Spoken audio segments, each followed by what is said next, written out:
Right, we are live. Hey guys, how's it going? Welcome back to the Kiwi Lads channel. We are doing a review of the match that we just witnessed for round 8 of Super Rugby Aotearoa 2021. My voice is almost gone once again. We put 110% into the commentary for these ones, but the Highlanders 35, the Blues 29, back and forth game of rugby. Every time the Blues almost ended up getting that little bit of a lead or almost out of this match, they kept on fighting back. There were a lot of penalties, though, against the Blues in this one, including a yellow card for Hoskins Satutu and a red card for Alex Hodgman. So he is going to be missing for at least the next 3 weeks, I would think, Alex Hodgman. We have got Mike Jones Sr. and also more cake in the chat as well. Thank you all very much for tuning in. Just been watching some BKR Sports. He is doing the NRL at the moment, of course. But yeah, good game of rugby to watch. These games have always been going back and forth lately. I mean, last round we had 2 games going to Golden Point. This time, it almost for a second looked like it could have possibly been an option. But yeah, the Blues 29, they were able to score 3 tries in the end.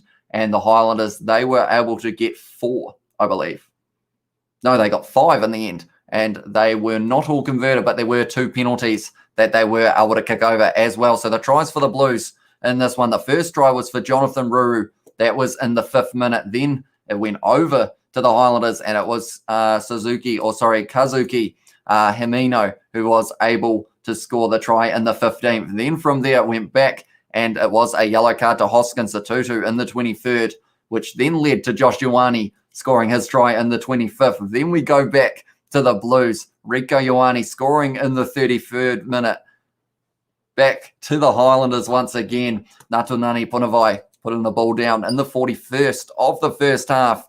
But yeah, it was just one of those games that no matter what happened, like neither team were out of it right till the very end. I mean, the Blues, the last try that they scored, which I will get to in a moment, it was in the 80th minute, and they still had a kickoff to come after that one, waiting for Willy Wonka's arrival, said Mike Jones Sr. And some people won't get that reference, but we did have Willy Wonka in the chat of the live stream. But yeah, from there it was Jonah Nareki who was able to score in the 58th minute. Then we went to the next try, which was for Nepo Lulala. That was in the 70th minute. And then there was a red card for Alex Hodgman. We have got George Meyer in the chat as well. Welcome to the live stream, George. Yeah, then it went Michael Collins in the 74th minute, and then Hoskins Satutu picking up the try in the 80th. So we had a lot of tries throughout this match as well. So like it was a just great game of rugby to watch. Of course, the Highlanders, they were missing Connor Garden-Bachop because of a broken wrist, and also Parkinson due to a different injury. I'm not too sure what that one was, though. You could tell them for the J's of his logo. Says more cake as well. Someone changed their name to Willy Wonka as well. Drinking chocolate, said George Meyer. I feel like that is definitely on the cards for you, George. You do love a bit of drinking chocolate. That is for sure. But yeah, it was a good game, and because of this result, I have the table written down somewhere here.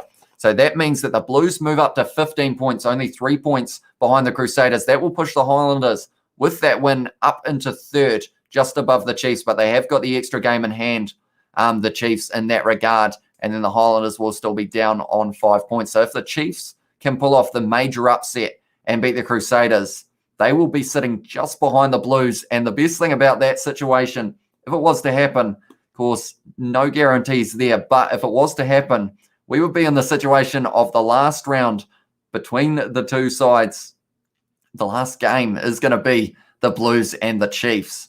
That room looks familiar. Yeah, I think you've been here a few times, George.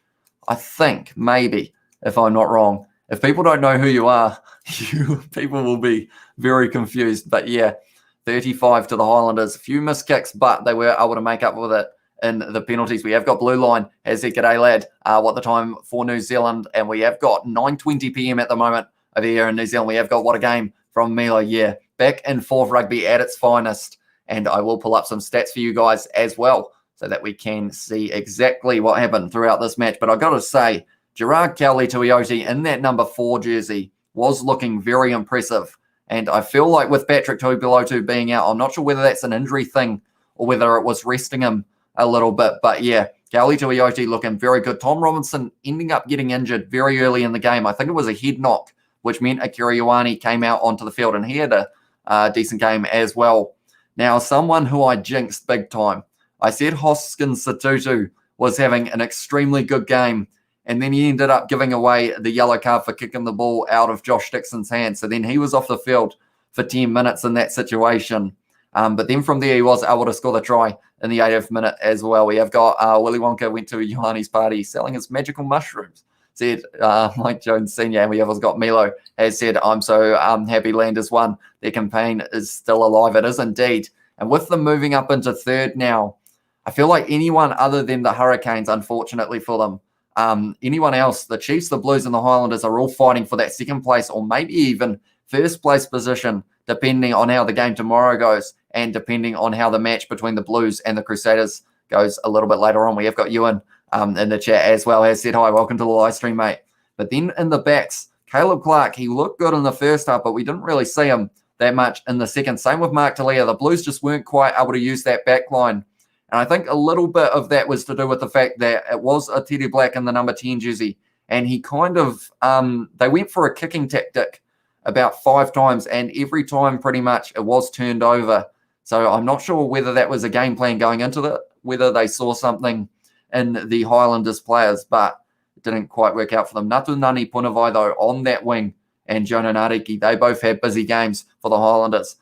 We have also got I have a game tomorrow, says Ewan as well. So hopefully it does go all right for you. We have got the Canes have been crap this year, says Morecake. They haven't been the best. They've been so close to being able to win games, but just not quite able to get there. Like the game that went to Golden Point against the Crusaders as well. We have got, I'm just happy we got the bonus point, says Lax Axel. And yeah, that bonus point going into these later games could be huge for the Blues, because I mean, that pushes them up to 15. If the Chiefs were able to get the win over the Crusaders tomorrow, if they managed to pull off the major upset, that would mean that at most likely the Blues would only be 1 point behind the behind the Chiefs. And that would still be a very winnable situation going into the finals games to be able to get there. But yeah, Mitch Hunt in the number 10 jersey looking a lot better in this game than he did in the last match. Then Aaron Smith, he was taking charge for his side. He was taking the quick taps. He knew exactly what he wanted to do, and he was making it happen for them in that first half. And then Billy Harmon, Kazuki Hamino, and also Shannon Frizzell, those loose forwards of the Highlanders, like I'm thoroughly impressed with. They are looking very sharp. And yeah, if they can keep on playing well, could be a winning combination for the Highlanders in future games. We have got 9 minutes till kickoff. As I said, Morecake, that is for one of the NRL matches. For anyone who is wondering, we have also got Ash Dixon. He had an all right game. I'd say he's probably my other honourable mention for this match. But nonetheless, we will move straight into the stats now. Imagine a Rugby World Cup final going to Golden Point. Tell you what, the crowd would be on the edge of their seats, that is for sure. Because, geez, that would be interesting. Do they go to Golden Point if it is a tie in the World Cup, or do they have different rules? I assume they go to extra time, surely. But nonetheless, we will look quickly at some of the stats. Meters carried, the Blues had more. The tries in the end, we had 9 tries throughout that match, which was a crazy amount. I thought it was only 7, but it's actually 9, which is pretty awesome. Defenders beaten 29 for the Blues, and also clean breaks. They had 7 to the 4 of the Highlanders. Now, something I mentioned was the fact that in matches previously, it was always the defenders beat and went to the Highlanders and the clean breaks went to the Blues. But here the Blues had 19 more than the Highlanders. Offloads, there were 21 throughout this game. And then we look at tackles, 136 made by the Highlanders, 29 missed tackles though, but they did win 13 turnovers. My cat is meowing at me, said Morecake, and Mike Jones Sr. had said not sure for the World Cup rules. Missed tackles though is a big number for the Highlanders, and they will want to improve that going into the future. Then we go right down. Penalties conceded, it was 12 against the Blues. They actually did decent with the discipline compared with where they were at halftime. There were a lot of penalties, and it looked like they may have been going to the bin eventually. And in a way they did, but it was because of a red card. Like Alex Hodgman, I should mention that red card as well. So the player was getting tackled, and then Alex Hodgman actually jumped off the ground to put his shoulder into the nose of James Lynch's. And I feel like it's one of those ones that I feel like it was a bit of a brain fade because of the fact that now he's going to be missing possibly, it's 3 matches. So they've got a game next week, I believe, unless it's a bye for the Blues. We'll have a quick look at that as well, because that could be huge because of the fact if we click on round 9 here, The Blues play the Crusaders next week, and then the week after, they will be playing the Chiefs. So that actually means Alex Hodgman is going to be out for the rest of the season potentially, which just isn't the smartest move. Definitely when the Blues were not out of that match at that stage. And then we have also got, that was my cat as well, said more cake. Always been curious whether it goes to golden point or most scored or most points scored in extra time. Yeah, that is a great question. I'm not actually too sure for the World Cup. Might have to do a little bit of research there as well, and I will try and find out. We have also got Highlanders beat both top teams, said Ewan. They did indeed. And that's the thing with this win, their campaign is a long way from over at the moment. Like, it was looking a little bit doubtful in that match because they got beaten by the Chiefs last week. But with this win over the Blues, like, they are going to be maybe making their way to that final. And at this stage, it was a situation of who's going to be playing the Crusaders. But now, depending on how the match goes tomorrow, if the Crusaders lose to the Chiefs, it could be who's going to be playing in that final just in general. Are the Crusaders going to be able to make it to that final? Could be the question that's getting asked. Rico and Clark forget their teammates. They can run support lines for each other. And NZ would be were a Rugby World Cup final golden point. Yeah, drop kicks, you would say, aren't our forte. It is fair to say. Although no, he did miss one in the one against the Chiefs. Or was that Josh Ioane? Maybe Mitch Hunt would be a decent one as well. $500 fine for urinating in public, by the way, said Mike Jones Sr. Is that because you found out from research or from actually doing it, Mike? Let me know. But I guess don't publicly urinate, ladies and gentlemen, is a good message from Mike there. How you feeling, Hamish? I'm tired, to be honest. This match has well and truly taken it out of me. My voice is almost gone. I have to try and get a good night's sleep so that I can get ready to go for the match tomorrow as well. But then I will look at some stats for players as well. We have got Natunani Punavai had the most meters made for the Highlanders with 51, 10 carries, and he was able to score a try. Then it was Josh Ioane with 40 meters carried from 11 carries. Now, these numbers, they will update a little bit later on, so those could be a little bit wrong. But by the looks of it at this stage, Natunani Punavai had the most, and then Marino Makaele had the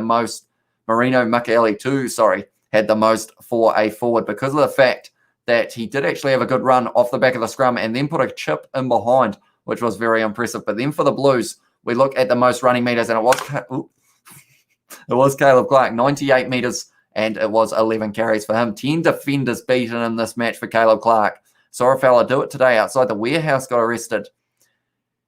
I have some questions about that, but I don't know whether I want to ask. Why would you do it outside of the warehouse of all places? Is one of the big ones. Then Stephen Feta, though, 69 meters carried, 10 carries, 5 defenders beaten as well. Now, I did say Hoskins Satutu, he was looking like he was going to have 15 tackles, but he's going to have a few more because Shannon Frizzell had 21 tackles in this match, 4 turnovers, 1 as well.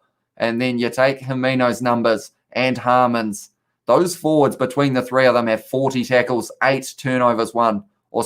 7 turnovers, 1. It was actually Billy Harmon who had 4 turnovers, 1. Shannon Frizzell, just the 1. We have also got Purcell, 100% reliable. Said George Meyer, and Crusaders to the finals as well, says Ewan. Now we will look. Hoskins Satutu in the end, he actually had 7 tackles. So I feel like he had most of them in actually the first kind of 20 minutes or so. But he made a couple try-saving ones. Ofatoinga Fasi, 12 tackles, 2 turnovers, 1, and then it was Dalton Pabali with 11. But yeah, a lot of tackles made between the two sides. And yeah, it was just a very enjoyable game to watch. But nonetheless, I think that is almost going to be the end of this little review of the match that I have done. If you haven't already, be sure to leave a like on this video. Subscribe to the channel if you are new. But nonetheless, I think that is going to be the end. So I will see you all for the game tomorrow between the Crusaders and the Chiefs. Should be a very exciting one. See you later.